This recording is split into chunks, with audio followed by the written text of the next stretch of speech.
기도드립니다. 자, 이제 우리 다 같이 함께 한 목소리로 말씀 받들어 읽겠습니다. 베드로가 입을 열어 말하되 내가 참으로 하나님은 사람의 외모를 보지 아니하시고 각 나라 중 하나님을 경외하며 의를 행하는 사람은 다 받으시는 줄 깨달았도다. 만유의 주 되신 예수 그리스도로 말미암아 화평의 복음을 전하사 이스라엘 자손들에게 보내신 말씀 곧 요한이 그 세례를 반포한 후에 갈릴리에서 시작하여 온 유대에 두루 전파된 그것을 너희도 알거니와 하나님이 나사렛 예수에게 성령과 능력을 기름 붓듯 하셨음에 그가 두루 다니시며 선한 일을 행하시고 마귀에게 눌린 모든 사람을 고치셨으니 이는 하나님이 함께 하셨음이라. 우리는 유대인의 땅과 예루살렘에서 그가 행하신 모든 일의 증인이라. 그를 그들이 나무에 달아 죽였으나 하나님이 사흘 만에 다시 살리사 나타내시되 모든 백성에게 하신 것 아니요 오직 미리 택하신 증인 곧 죽은 자 가운데서 부활하신 후 그를 모시고 음식을 먹은 우리에게 하신 것이라. 우리에게 명하사 백성에게 전도하되 하나님이 살아있는 자와 죽은 자의 재판장으로 정하신 자 곧 이 사람인 것을 증언하게 하셨고 그에 대하여 모든 선지자도 증언하되 그를 믿는 사람들이 다 그의 이름을 힘입어 죄사함을 받는다 하였느니라. 아멘. 8개월이 지나가고 있습니다.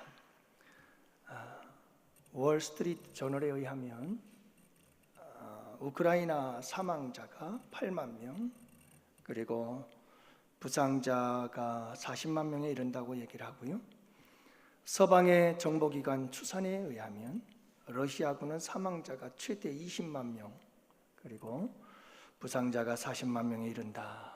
그래서 두 나라 다 합쳐서 사상자가 100만 명에 이른다는 보도가 나오고 있습니다. 거기에다가 지난해 10월 7일 시작된 이스라엘과 하마스의 전쟁 1년이 넘어가고 있는데요.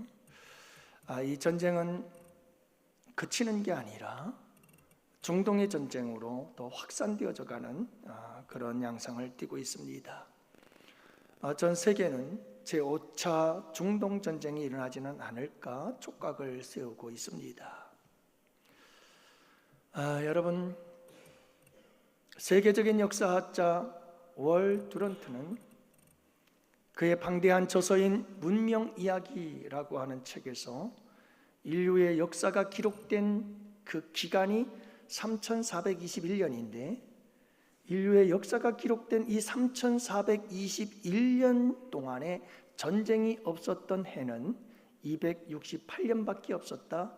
약 7.8%밖에 없었다고 이야기를 합니다.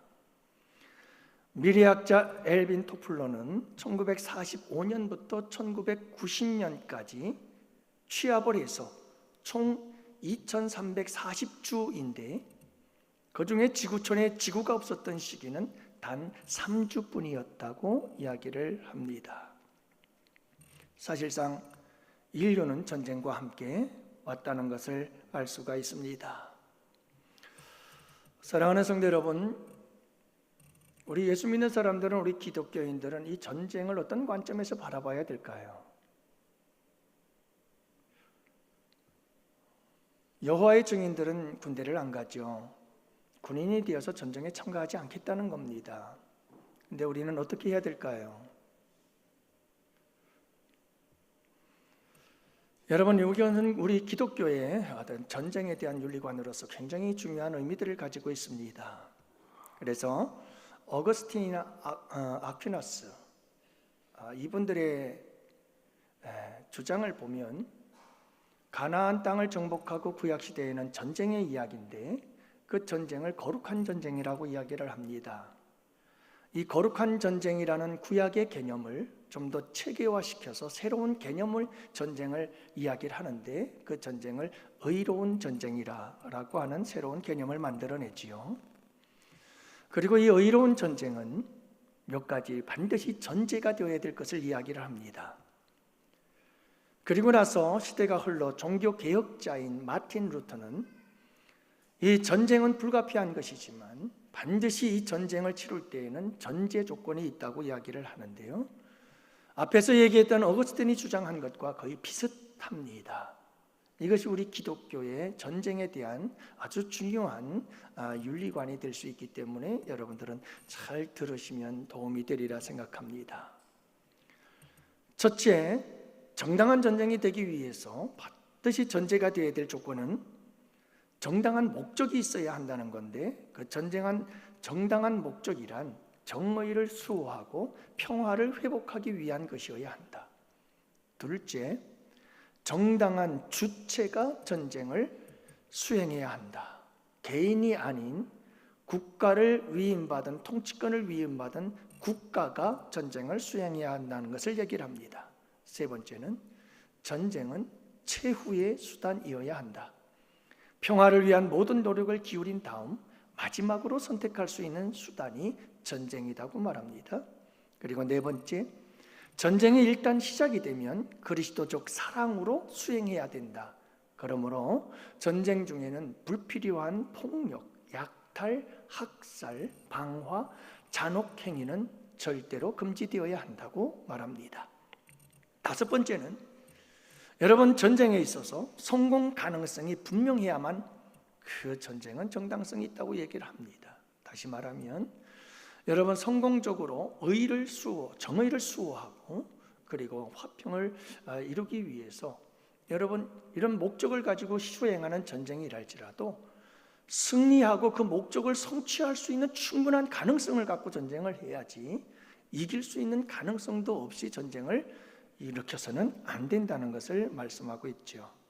마지막 여섯 번째는 성직자나 수도사 등 종교인은 전쟁에 개입해서는 안 된다고 말하고요, 어거스틴 같은 경우에는 어린아이를 비롯해서 많은 노약자들과 주민들은, 전쟁과 상관없는 사람들은 보호를 받아야 된다고 이야기를 하지요.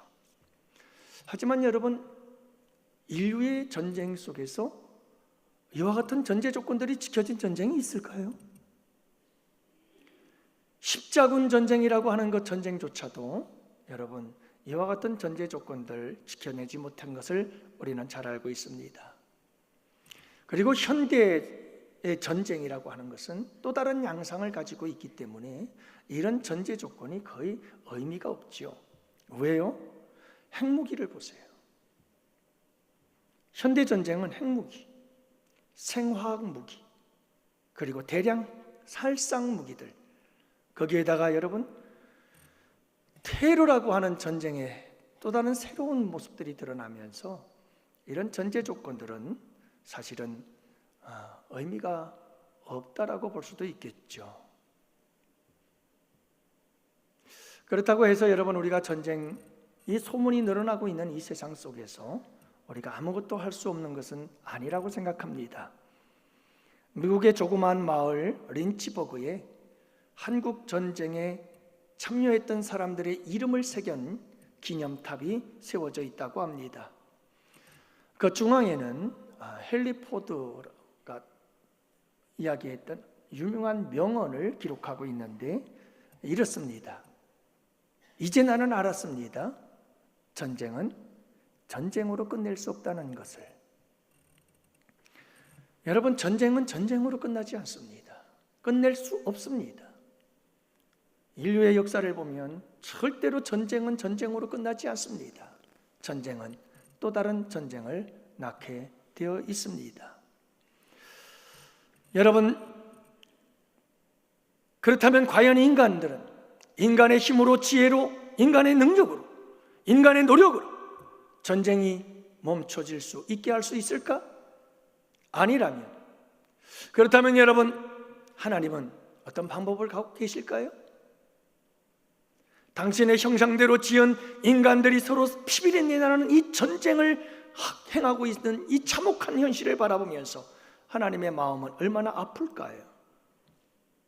여러분, 전쟁이라고 해서 저 러시아나 우크라이나만 생각지 마십시오. 저 중동만 생각하지 마십시오. 우리의 삶에서도 크고 작은 전쟁들이 참 많이 일어나고 있습니다. 서로 시기하고 질투하고 싸우고 다투고, 이게 여러분 소리 없는 우리의 삶 속에서 경험하는 전쟁들 아니겠어요?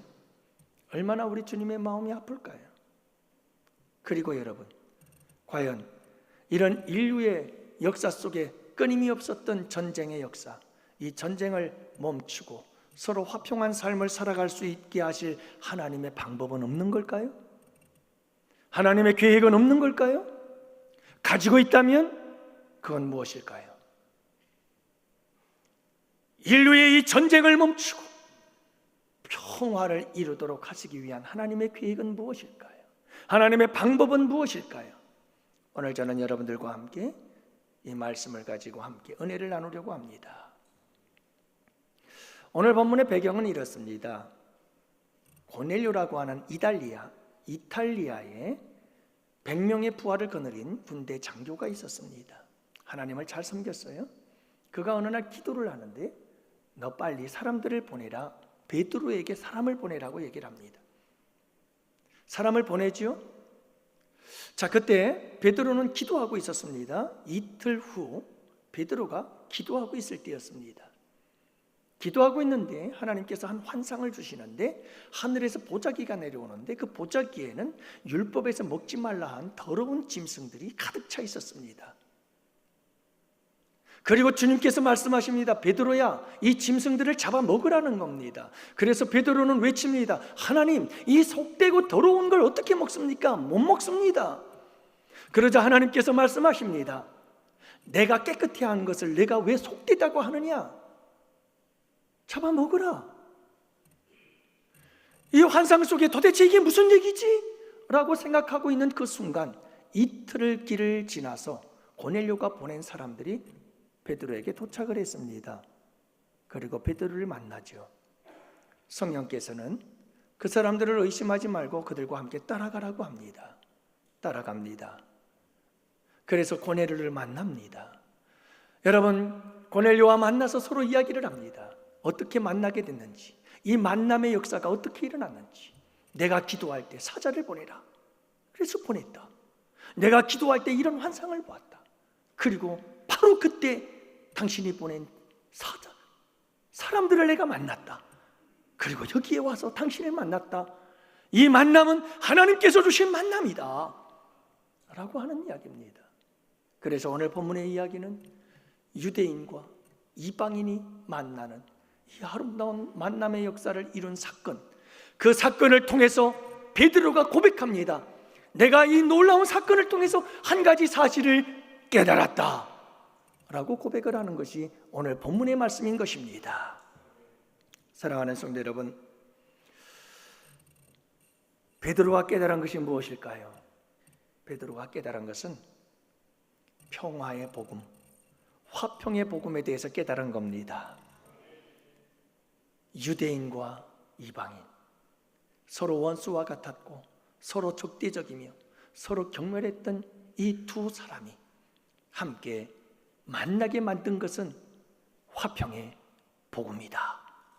이 사실을 깨닫게 되었다는 것이죠. 사랑하는 성도 여러분, 사실 작게는 우리 부부 싸움부터 시작해서 가족의 싸움들, 이웃들의 싸움들, 그리고 좀 더 나아가서는 집단과 집단과의 이권 다툼과 싸움들, 더 나아가서는 나라와 나라의 싸움, 곧 전쟁에 이르기까지, 여러분, 이 모든 전쟁을 멈추고 이 싸움과 다툼을 멈추게 하시고 화평을 이룰 수 있게 하기 위한 하나님의 계획과 하나님의 방법이 있습니다. 그것이 무엇인가? 화평의 복음입니다. 화평의 복음입니다. 그래서 오늘 저는 여러분들과 함께 이 화평의 복음이란 도대체 뭘까 하는 것을 본문의 말씀 속에 나타난 말씀을 가지고 함께 생각하면서 은혜를 나누고자 합니다. 먼저 첫 번째, 여러분, 화평의 복음의 본질입니다. 이 화평의 복음의 본질은 무엇일까 하는 건데요, 오늘 본문에서 베드로는 이 화평의 복음에 대해서 얘기를 하면서 이 화평의 복음의 본질을 이야기를 합니다. 그것은 바로 예수님의 죽으심이다 라는 것을 말씀하고 있는데요, 여러분, 베드로는 이 예수님의 죽음에 대해서 말씀하시면서 나무에 달아 죽였다는 사실을 강조합니다. 왜 베드로는 예수님이 십자가에 달려 돌아가시지 않고 나무에 달려 죽었다는 사실을 강조하고 있는 걸까요? 왜 예수님은 이렇게 십자가에 죽으셔야만 했을까요?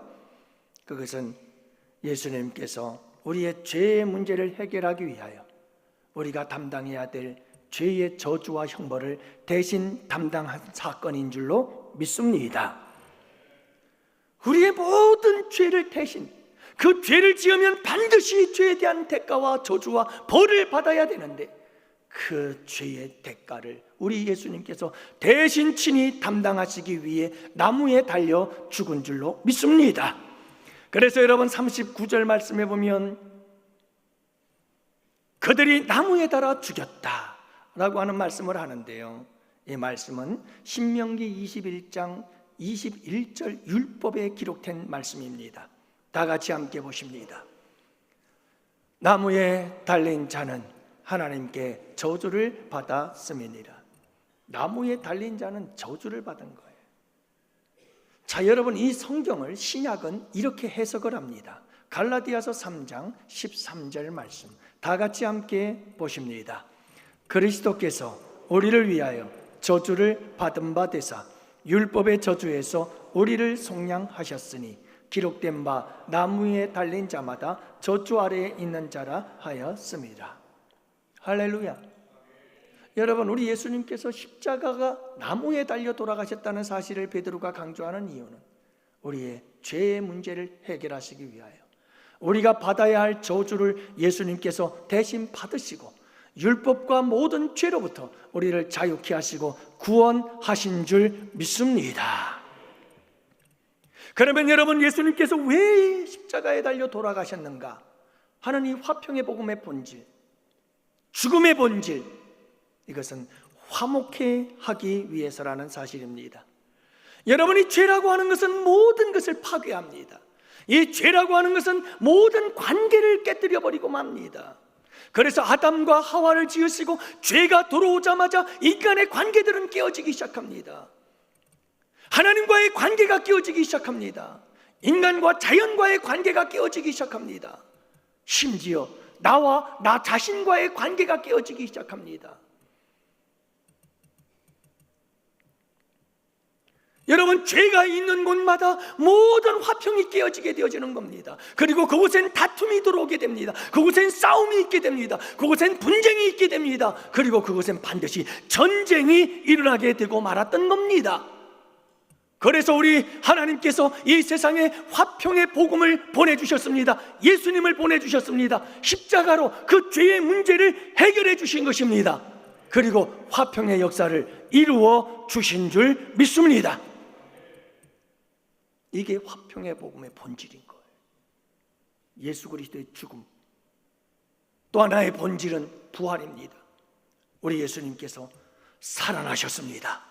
그래서 하나님께서 사흘 만에 다시 살려내셨다고 본문이 40절에서 기록하고 있지 않아요? 여러분, 예수님은 사망의 권세를 이기고 살아나셨습니다. 부활하셨습니다. 그리고 그분은 평화의 왕이 되신 줄 믿습니다. 영원한 왕이 되셨습니다. 온 우주 만물을 통치하시고 다스리시는 왕이 되셨습니다. 그분은 평화의 왕이 되셨습니다. 하늘에는 영광, 땅에는 평화. 그분은 아예 이 땅에 오실 때부터 그분의 오신 목적은 평화를 주시기 위해서 오신 것입니다. 이사야는 예언합니다. 이 땅에 오실 메시아는 평강의 왕이라고. 그러므로 여러분, 그가 죽음도 평화와 화평을 위해서 죽으셨고 그분이 다시 살아나셔서 영원한 통치자가 되시고 영원한 왕이 되신 것은 여러분, 평강의 왕으로 이 땅에 화평을 주시기 위함이신 줄을 믿으시기 바랍니다.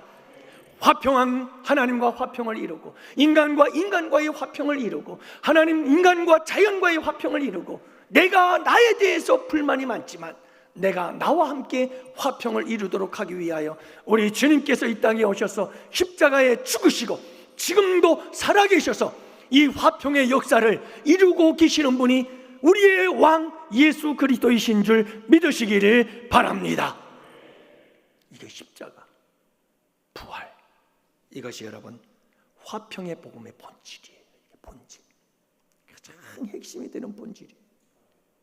여러분 이 화평의 복음을 받으시기를 바랍니다. 이 화평의 복음이신 예수 그리스도, 살아계신 그분을 여러분 나의 주, 나의 왕으로 모셔드리기를 바랍니다. 마음속에 영접하시기를 바랍니다. 그분을 인격적으로 만나게 될 사건이 있게 되기를 축복합니다. 여러분 이것이 화평의 복음이 우리 안에 들어오는 놀라운 사건입니다. 예수님을 영접하는 것이 화평의 복음이 내 안에 들어오는 놀라운 역사인 것입니다. 여러분 우리 양원의 성도들은 이 화평의 복음이신 예수가 내 안에 있음을 믿습니다. 그분을 인격적으로 만나 그분과 함께 교제하고 있음을 믿습니다. 그러면 두 번째로 여러분 이 화평의 복음에는 놀라운 능력이 있습니다. 우리가 이 화평의 복음을 받아들이고 평화의 왕이신 예수 그리스도를 우리가 모셔드리면 그 다음부터 놀라운 능력의 역사들이 나타납니다. 그래서 오늘 본문의 말씀에도 보면 38절 이하에 보면 예수님께서 이 세상에서 선한 일을 행하사 많은 병든 자들을 고치시고 치료하셨다는 사실을 말씀하시고 마귀에게 눌린 자들을 고치시고 자유케 해주시고 고쳐주셨다는 이 사건을 이야기를 하고 있는 겁니다. 여러분 화평의 복음이 우리 안에 들어오시고 예수 그리스도께서 우리 안에 들어오시면 우리 가운데 놀라운 능력의 역사가 나타나게 되어집니다. 그 능력의 역사는 바로 고침과 치유의 역사인 줄로 믿습니다. 죄악에 더러워지고 죄악으로 명들고 온갖 육신의 경력과 탐욕에 여러분 다 오염되어 버린 우리를 여러분 이 화평의 복음이신 예수 그리스도께서 우리 안에 들어오셔서 고치시고 치유하시는 놀라운 능력의 역사를 행하시는 줄로 믿으시기를 바랍니다. 놀라운 역사가 일어납니다. 병든 자들이 치료받는 역사도 있을 것입니다. 상한 마음, 상한 영혼들이 치료받고 고침받는 역사가 있게 될 것입니다. 죽은 자가 살아날 것입니다. 마귀에게 눌린 자가 자유케 되는 역사가 일어나게 될 것입니다.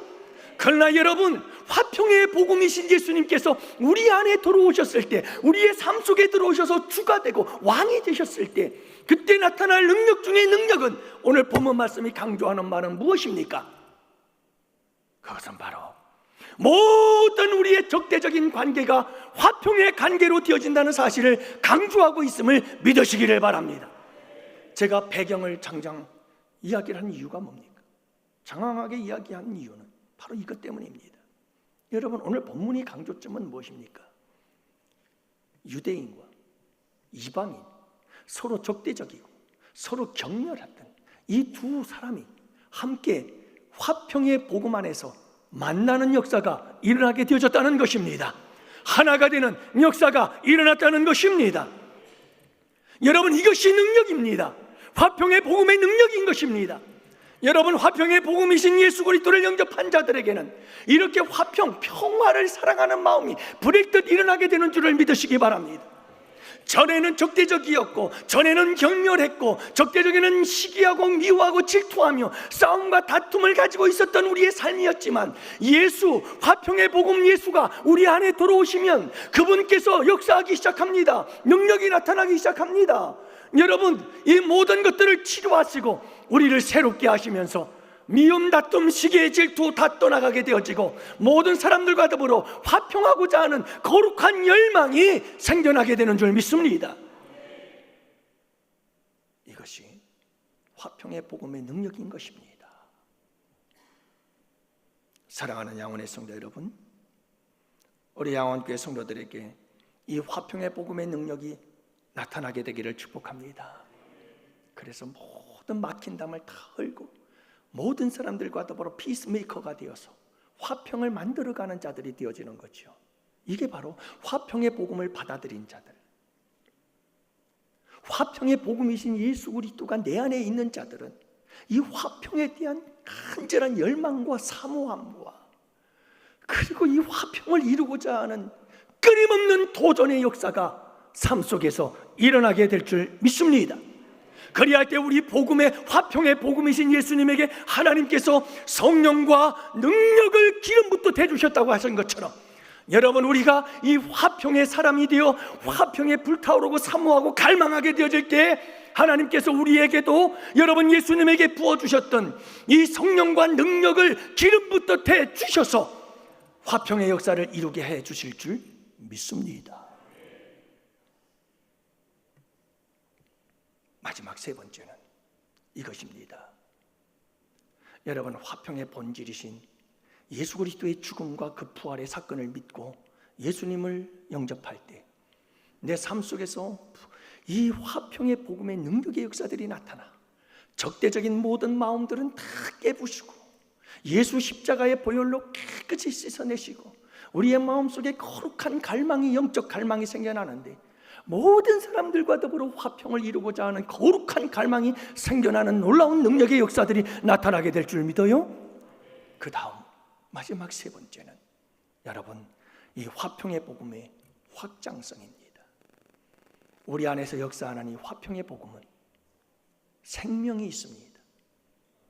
이 생명력은 반드시 성장하고 자라서 확장되어져 가는 역사가 일어나게 될 줄을 믿으시기 바랍니다.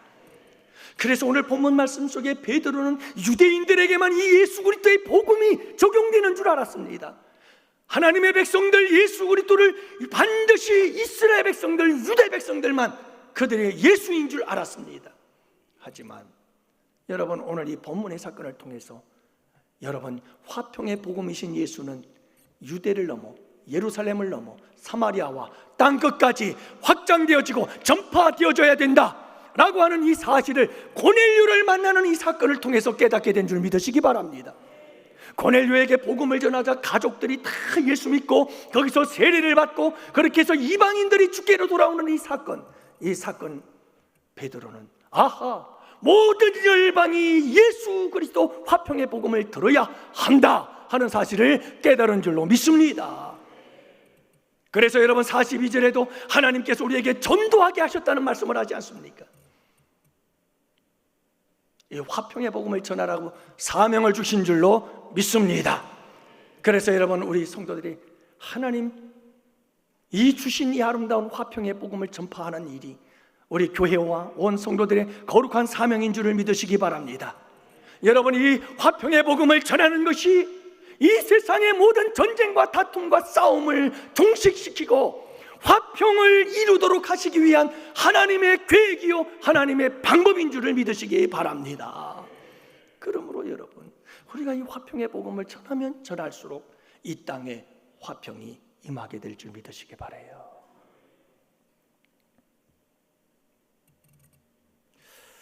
여러분, 이 중동의 전쟁의 기운이 감돌고 있는데 사실은요, 이스라엘과 이 중동의 나라들은 조상이 하나예요.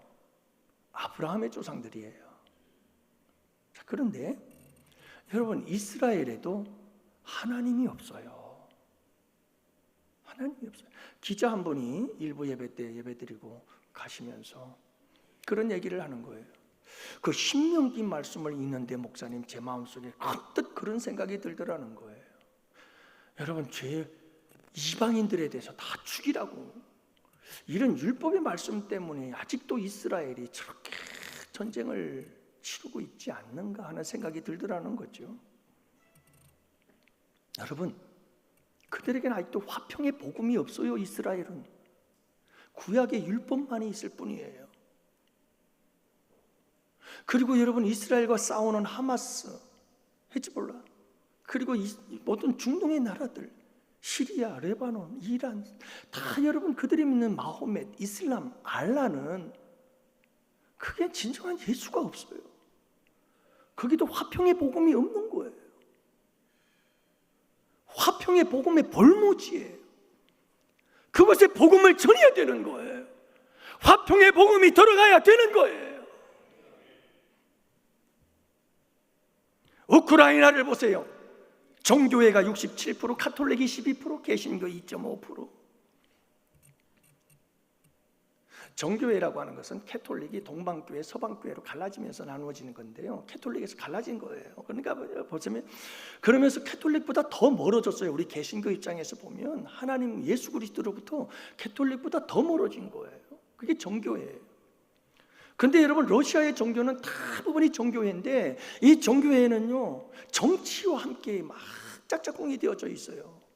그리고 정교회가 러시아로 들어가서 그곳에서 토속신앙과 완전히 짬뽕이 되어가지고 지금의 여러분 이 러시아의 정교회는 캐톨릭보다 훨씬 더 예수님과 멀어져 있어요. 그들에게 화평의 복음이 없다는 거예요. 화평의 복음이 없어요. 사랑하는 양원의 성도 여러분, 우리가 화평의 복음을 전해야 되는 거예요. 우리 교회에도 등록해서 돌아오는 여러분들을 많이 보고, 또 우리 교회 성도님들이 살아가는 삶의 모습들을 보면 가정에도 어려움이 많아요. 서로의 관계 속에서 얽히고 설켜 힘들고 어렵게 살아가는 분들이 많아요. 화평의 복음이 들어가야 되는 거예요. 그리고 그 화평의 복음 앞에 내가 서서 나를 복종시켜야 되는 거죠. 화평의 복음의 능력의 역사가 나타나야 되는 거예요. 그래야 할 때 여러분, 그 모든 시기와 다툼과 분쟁이 끝나고 아름다운 화평의 역사가 일어나게 될 줄을 믿으시기를 바랍니다. 사랑하는 성도 여러분, 이 화평의 복음이라고 하는 것은 저 러시아와 우크라이나, 여러분 저 중동에만 필요한 것이 아닙니다. 여러분, 저런 전쟁들을 종식시키고 저곳에 평화가 임하게 하기 위해서 가장 중요한 것은 여러분, 나로부터 시작된다는 것을 잊지 마시기 바랍니다.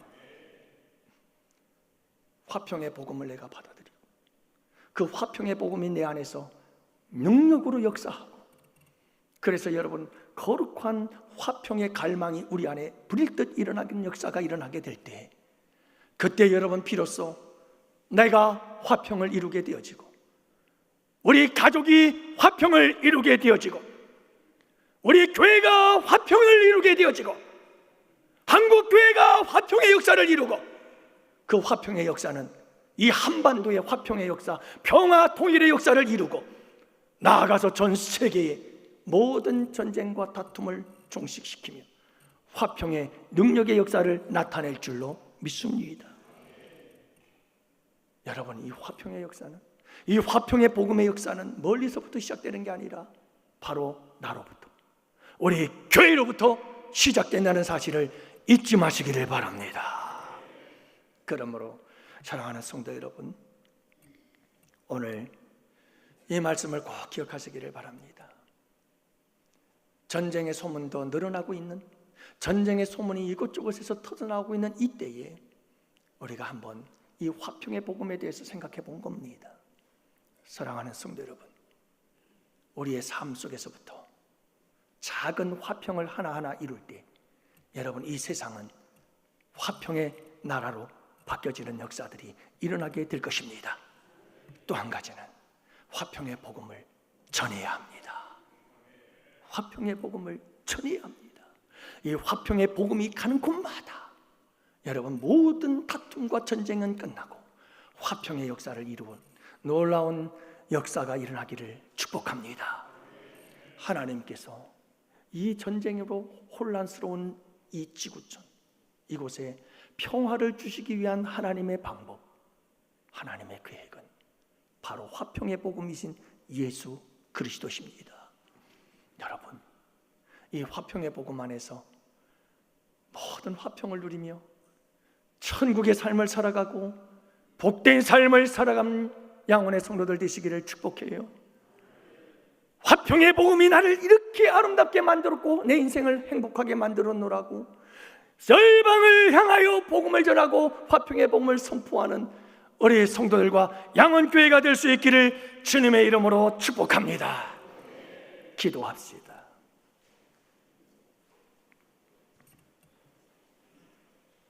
하나님 아버지,